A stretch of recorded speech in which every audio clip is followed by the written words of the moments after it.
Halo! Sapa Layem begitu menerima telepon dari Carmen. Halo, Layem. Ini aku, Carmen. Ucap Carmen di seberang telepon. Ada apa? Mbak, kamu beberapa hari ini kenapa tak ikut datang ke perusahaan Sodok Enak? Kenapa harus diwakilkan anak buahmu? Apa kamu marah sama aku? Marah untuk apa? Barangkali karena kejadian sore itu. Layem pun langsung mengingat apa yang hampir ia lakukan terhadap Carmen. Ia yang hampir terbuai dengan pesona Carmen. Enggak, Mbak. Saya sama sekali enggak marah. Saya beberapa hari ini sedang keluar kota.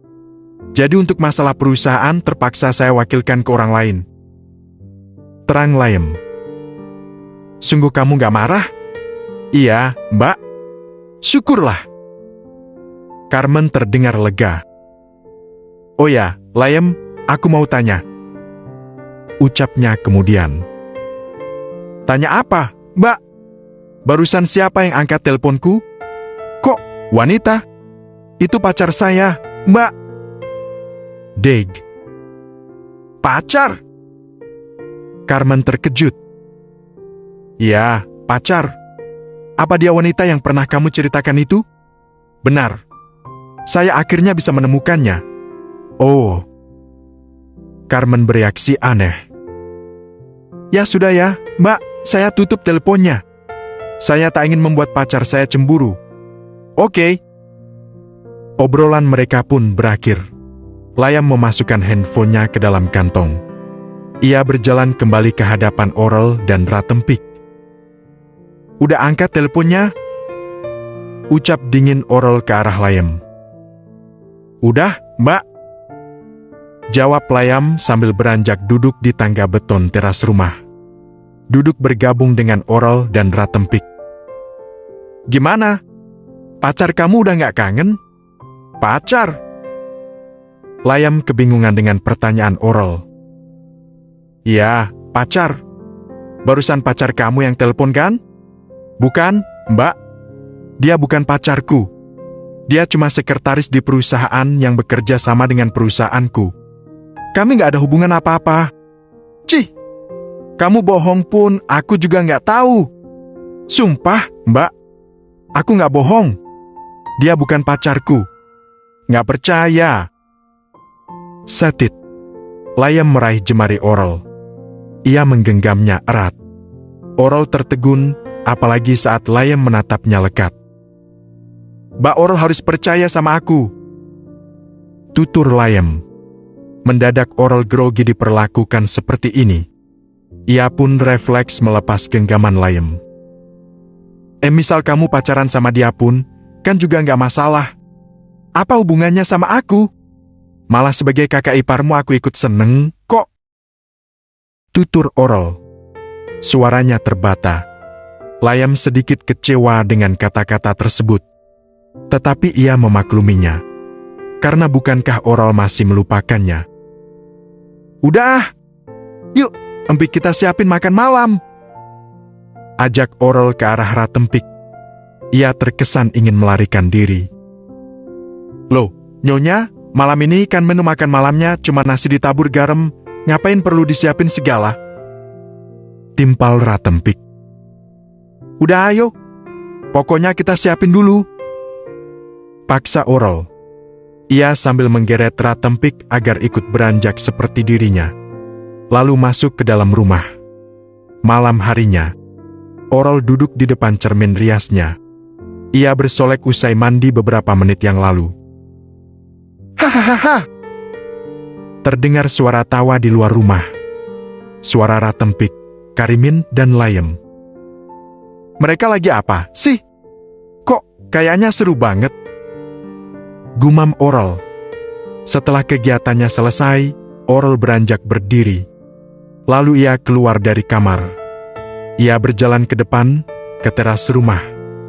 Begitu sampai, ia melihat Layem, Ratempik, dan Karimin yang sedang duduk di atas karpet, di lantai teras. Mereka tengah asik bermain kartu. Kalian lagi ngapain? Tanya Oral berbasa-basi. Lagi main kartu, Nyonya. Nyonya mau ikut? Ucap Karimin. Boleh. Orel hampir ikut duduk bergabung. Tumben Nyonya mau main sama kita-kita. Biasanya kan Nyonya lebih seneng menyendiri di dalam kamar. Apa karena sekarang ada Mas Layem? Celetuk Ratempik. Enggak kok. Yang benar. Ratempik sengaja menggoda. Ya udah, kalau gitu aku balik ke kamar aja. Timpal Orel. Ia sedikit sebal dengan ucapan Ratempik. Ia hampir mengurungkan niatannya untuk ikut bergabung. Setit. Tetapi Layem meraih pergelangan tangan Orel. Ia mencegah Orel yang hampir melangkah pergi. Duduk Gi! Ucap Layem. Tapi aku mau balik ke kamar. Gak boleh. Mbak Orel di sini aja sama kami. Layem memaksa Orel agar segera terduduk tepat di sampingnya. Akhirnya Orel pasrah. Ia patuh begitu saja. Sambil diam-diam bibirnya tampak melengkungkan senyum. Mbak Orel mau ikut main kartu? Tanya Layem. Aku gak bisa main kayak gitu. Nanti aku ajarin. Ya udah. Kartu mulai dikocok oleh Karimin. Lalu dibagikan ke Layem, Ratempik, Orel, dan untuk dirinya sendiri. Kini mereka pun masing-masing memegang beberapa kartu. Ratempik mulai menjatuhkan salah satu kartu, begitupun dengan Karimin dan Layem. Sedang Orel ia tampak kebingungan. Ini aku harus jatuhin kartu yang mana, Layem? Tanya Orel. Layem pun segera menggeser posisi duduknya. Kini ia lebih mendekat ke arah Orel. Bahkan mereka jadi saling bersentuhan. Wajah Layem tepat di samping wajah Orel. Ia sibuk memperhatikan kartu-kartu Orel. Sedang Orel, jantungnya berdetak kencang karena mencium aroma wangi Layem. Aroma yang sangat ia sukai. Orel pun refleks sedikit menengok ke samping. Melihat wajah Layem dengan jarak yang begitu dekat. Ia memperhatikan mata Layem, hidung Layem, bibir Layem, dan semuanya yang menurutnya begitu menarik. Wajahnya benar-benar sama persis dengan yang ada di mimpiku. Sama sekali tak ada bedanya. Wajahnya sangat sempurna, batin Orel. Ia malah sibuk mengagumi sosok Layem. Kartunya yang ini aja, Mbak. Ucap Layem sambil menuding kartu yang ia maksud. Tetapi Orel tak menggubris. Ia masih serius melihat wajah Layem. Mbak! Panggil Layem. Setelah itu Orel pun baru tersadar. Ya? Orel sedikit tersentak. Kenapa Mbak Orel ngeliatin wajahku terus? Ada yang anehkah dengan wajahku? Layem menyentuh wajahnya sendiri. Anu! Orel kelincutan. Dan ia bingung harus menjawab apa. Itu! Ada upil segede gaban di bawah hidungmu. Orel pun asal bicara. Upil? Iya, upil. Mana? Gak ada kok. Layem langsung mengusap wajahnya. Mungkin udah rontok ke bawah. Atau terpental ke arah bibir Ratempik yang barusan lagi mangap. Oh ya, mana kartu yang harus aku buang? Orel mengalihkan pembicaraan. Karena ia takut ketahuan bohong. Yang ini, Mbak. Layem menuding kartu yang tadi. Oke. Orel segera mengambil kartu tersebut dan meletakkannya ke bawah. Sambil ia pun bernafas lega. Haf, barusan aku kenapa sih? Bisa-bisanya aku kayak terhipnotis gara-gara wajahnya Layem. Ini udah gak bener. Jangan-jangan aku tertarik sama dia. Jangan-jangan aku suka sama adik iparku sendiri. Gak boleh. Gak boleh. Aku harus melenyapkan perasaanku ini. Mumpung belum terlanjur. Orel sibuk dengan pemikirannya sendiri. Mas Layem haus gak? Saya bikinin minum ya? Tanya Ratempik di tengah-tengah kegiatan mereka. Boleh. Timpal Layem. Mas Layem mau minum apa? Kopi aja, Mbak? Oke. Kalau aku sirup, Empik, ucap Karimin. Aku nggak nawarin kamu, ketus Ratempik. Kalau Nyonya mau minum juga? Tanyanya kali ini kepada Orol. Boleh. Nyonya mau minum apa? Aku juga sama kayak Layem. Kopi aja. Gak boleh, sahut Layem. Mbak Orol gak boleh minum kopi, terangnya. Kenapa? Mbak Orol kan lagi hamil. Aku biasanya minum kopi, kok. Dan gak masalah. Pokoknya gak boleh. Layem tetap melarang. Nyonya Orol bikinkan susu aja, Mbak. Perintah Layem ke arah Ratempik. Baik, Mas. Ratempik segera beranjak. Ia segera masuk ke dalam rumah. Haf. Orol mendengus sebal. Tentu karena larangan Layem yang baru saja. Tiba-tiba, setit. Layem menyentuh perut Orol. Orol pun terkejut. Tapi ia membiarkannya saja. Sabar ya bayiku, mama kamu memang ngeyelan. Kalau dilarang bibirnya langsung manyun. Tapi dia sebenarnya baik, kok. Tutur Layem. Bayiku? Orol heran dengan kalimat tersebut. Mbak. Maksudku bayinya Mbak Orol. Layem meralat kata-katanya. Oh. Orol percaya begitu saja. Mereka bertiga pun meneruskan permainan sembari menunggu kembalinya Ratempik. Kerap kali Orol mengusap-usap lengannya. Sepertinya ia mulai kedinginan karena hawa dingin di malam ini. Sretit. Tiba-tiba Layem melepas hoodie yang semula melekat di tubuhnya. Ini, pakai, Mbak. Layem menyerahkan hoodie tersebut kepada Orol. Lah, kenapa kamu kasihkan ke aku? Mbak Orol kedinginan. Enggak, kok. Aku nggak dingin. Udah pakai aja. Paksa Layem. Orol pun patuh. Ia akhirnya mengenakan hoodie milik Layem tersebut. Dia wangi dia, batin Orol. Ia terus-menerus menghirup aroma hoodie milik Layem yang saat ini sudah melekat di tubuhnya. Mbak Orol masih terasa dingin? Tanya Layem. Masih sedikit. Setit. Layem merangkul pundak Orol dan merapatkan tubuhnya ke tubuh Orol. Kamu ngapain? Katanya masih dingin. Kalau kayak gini kan bisa hangat. Jelas Layem. Kali ini Orol tak bisa berkata-kata. Ia sedang sibuk merasakan wajahnya yang terasa memanas. Tap, tap, tap. Tiba-tiba Haidar muncul dari dalam rumah. Setelah sedari tadi dia asik nongkrong di WC, mengeluarkan kotorannya yang segede gaban. Sayang, panggil Haidar ke arah Orol. Orol terkejut. Ia cepat-cepat menjauhkan diri dari keberadaan Layem. Ia tak ingin Haidar melihat kedekatannya dengan Layem yang baru saja. Ya, Mas? Timpal Orol sambil menengok ke arah Haidar. Aku mau ngomong sesuatu sama kamu. Yuk, masuk. Ajak Haidar. Ngomong aja, Mas, di sini. Aku ingin ngobrol berdua. Baiklah. Dengan berat hati Orol pun menuruti keinginan Haidar. Layem, Min, aku masuk dulu ya. Pamitnya kepada Layem dan Karimin. Iya, Mbak. Iya, Nyonya. Orol beranjak berdiri. Ia berjalan ke arah Haidar.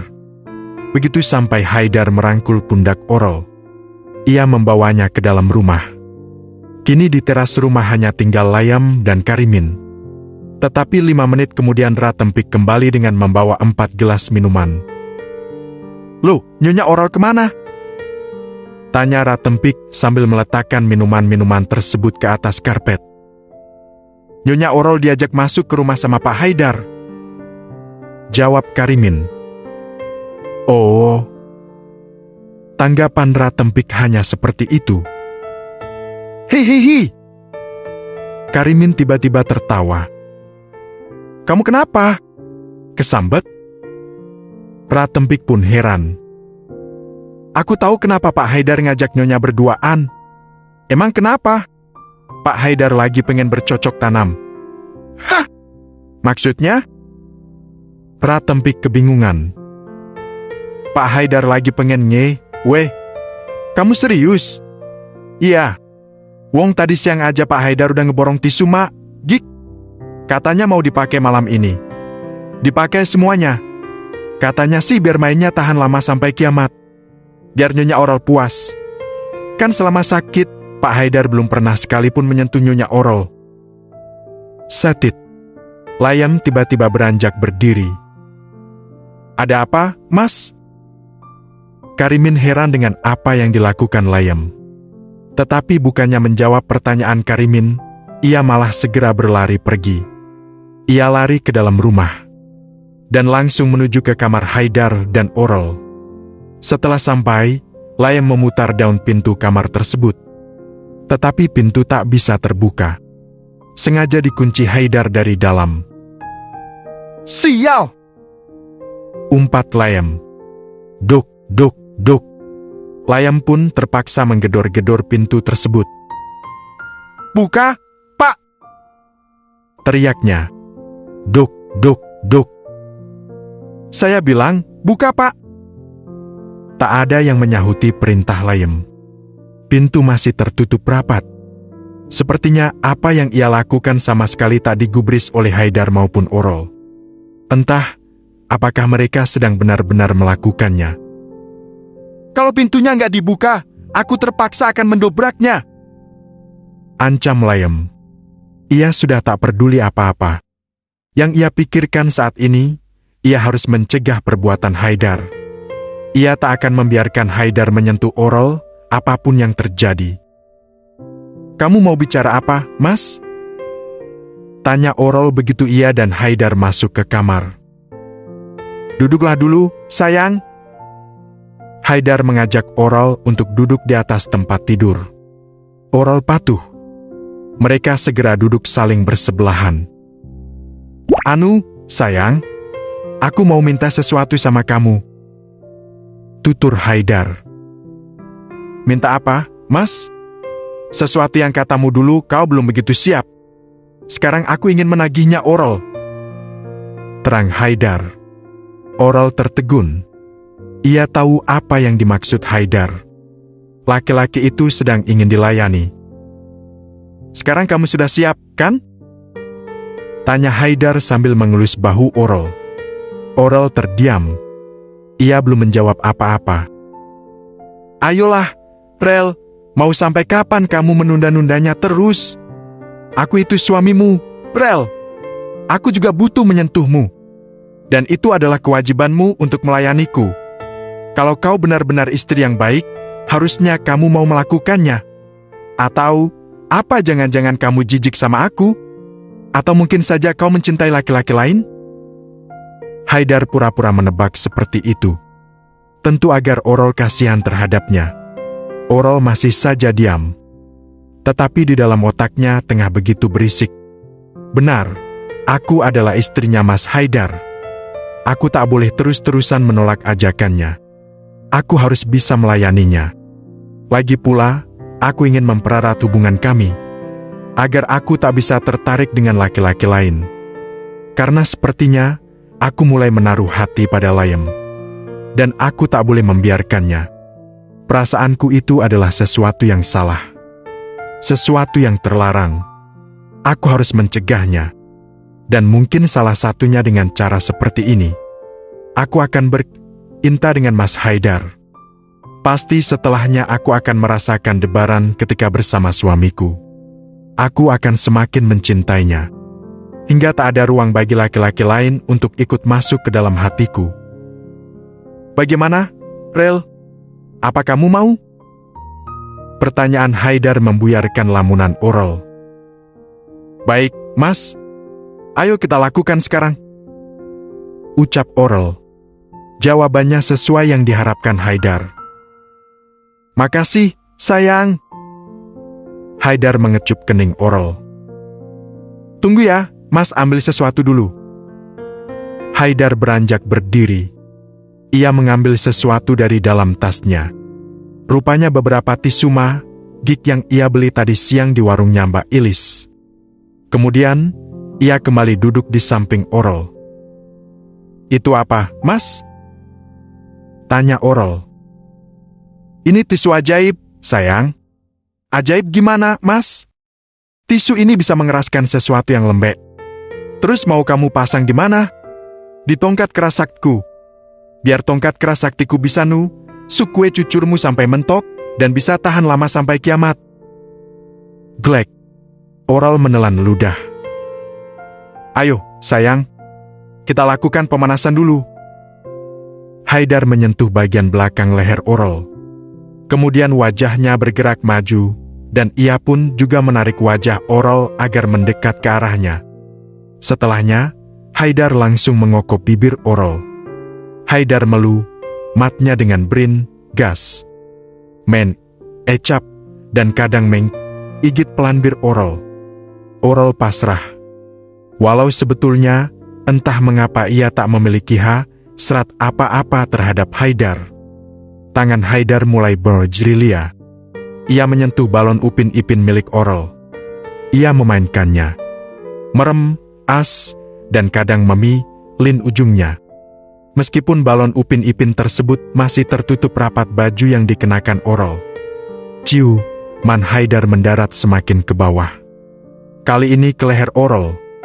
Ia menyapukan lidahnya di area tersebut, sambil menghirup dalam-dalam aroma wangi Orel. "Kamu sangat membuatku bergairah, sayang," bisik Haidar tepat di telinga Orel. Sedang Orel tak menimpali apa-apa. Haidar mengarahkan tubuh Orel agar berbaring di permukaan tempat tidur. Lalu ia kembali menyerbu bibir Orel. Kembali menyentuh area-area sensitif Orel. "Ah, Mas!" Orel mulai esah saat Haidar mulai menyingkap bajunya, lalu menyentuh balon Upin Ipinnya dengan bibir dan lidah. Haidar girang.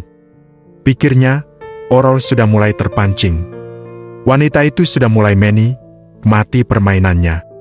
Sayangnya sebuah gedoran pintu juga suara panggilan Layem terdengar. "Buka pintunya, Pak! Mas! Layem datang!"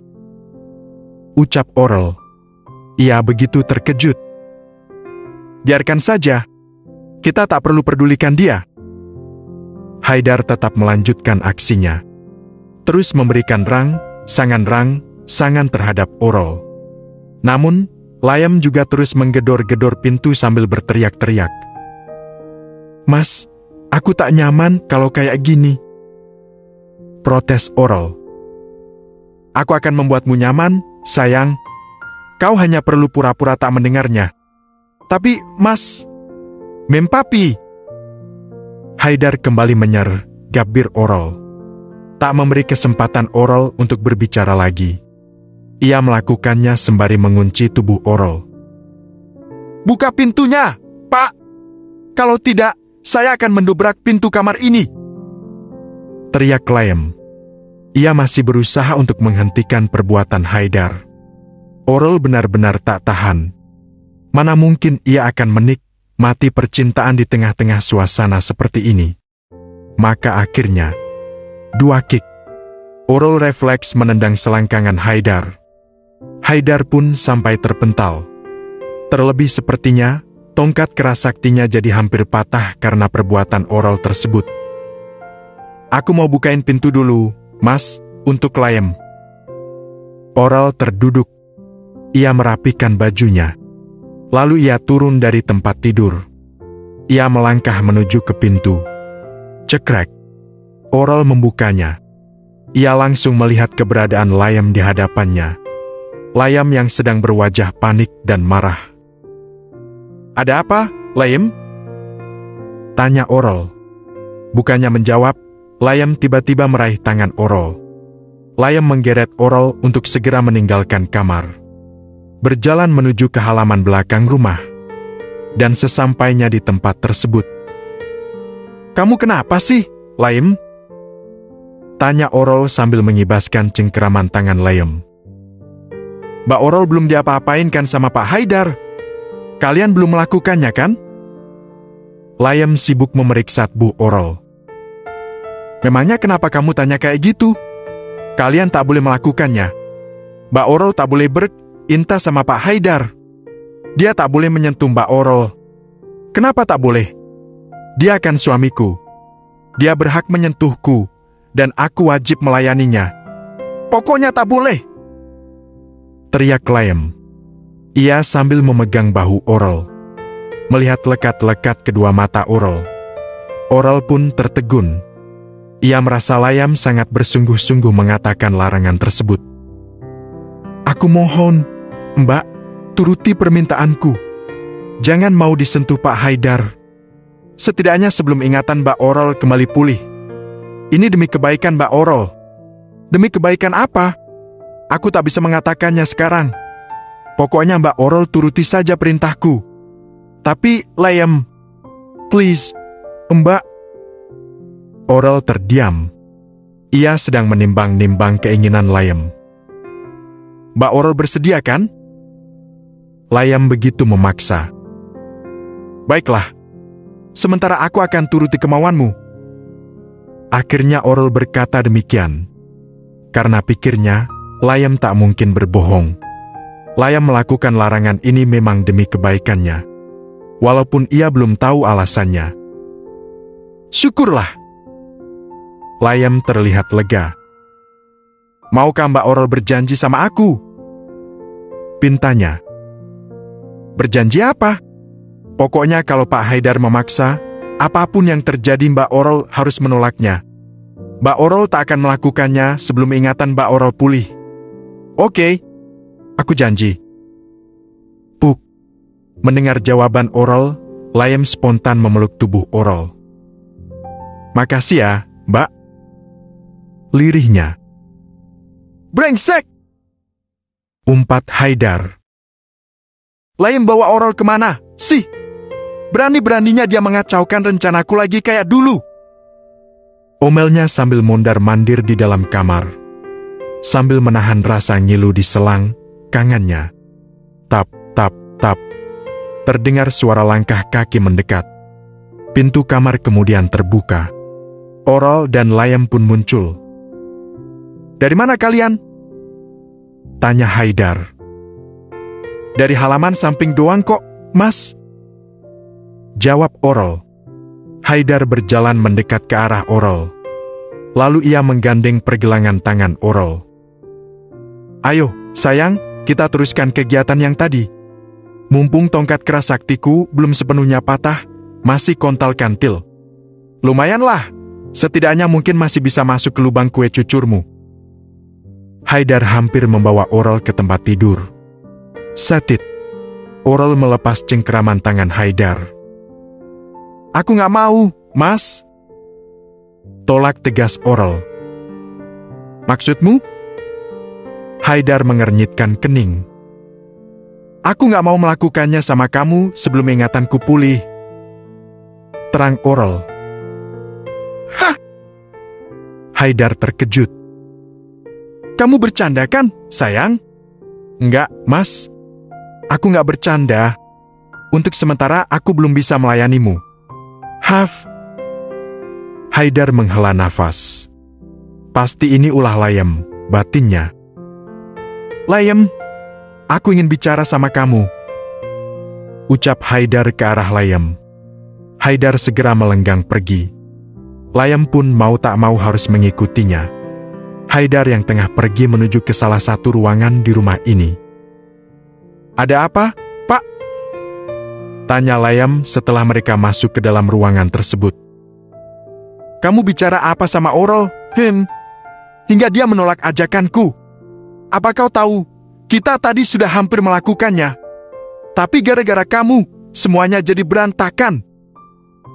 Omel Haidar. Saya tak akan membiarkan Pak Haidar menyentuh Nyonya Oral barang sedikit pun. Saya tak akan membiarkan Pak Haidar memanfaatkan keadaannya. Sampai kapanpun saya akan mencegahnya. Timpal tegas Layem. Punya hak apa kamu berbicara seperti ini? Hah? Kamu hanya kekasihnya. Sedang aku adalah suaminya. Walaupun dia berniat ingin menggugat cerai, tetapi semuanya belum benar-benar terjadi. Dia masih resmi menjadi istriku. Jadi saranku, lebih baik kau tinggalkan saja dia. Toh, dia sudah melupakan kamu. Sekarang kau bukan siapa-siapanya dia. Dia sudah tak memiliki perasaan apa-apa sama kamu. Siapa bilang?